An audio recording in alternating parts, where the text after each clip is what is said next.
నమస్కారం అందరికీ. అందరూ ఎలా ఉన్నారు? అందరూ క్షేమంగా ఆరోగ్యంగా ఎప్పుడూ బాగుండాలని ఆ తల్లిని మనస్ఫూర్తిగా వేడుకుంటున్నాను.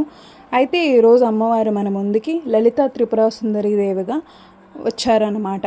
పూజ ఎంతో బాగా జరిగింది, ఘనంగా జరిగింది. ఉదయం కాలం పూజ, సాయంత్రం పూజ కూడా నేను మీకు ఇప్పుడు ఈ వీడియోలో చూపిస్తున్నాను అన్నమాట. సాయంత్రం కాలం పూజ కూడా చాలా ఘనంగా జరిగింది. మనస్ఫూర్తిగా ఆ తల్లికి దండం పెట్టుకొని మనసులో ఉన్న కోరికలన్నీ చెప్పుకొని, అన్నీ తీరాలి తల్లి, నువ్వు ఎప్పుడు మాకు అండగా ఉండాలి తల్లి, మాకు ఏదైనా తట్టుకునే ధైర్యాన్ని ఇవ్వు తల్లి అని కోరుకున్నాం. ఇక్కడ చండీ హోమం జరుగుతుంది, వినండి.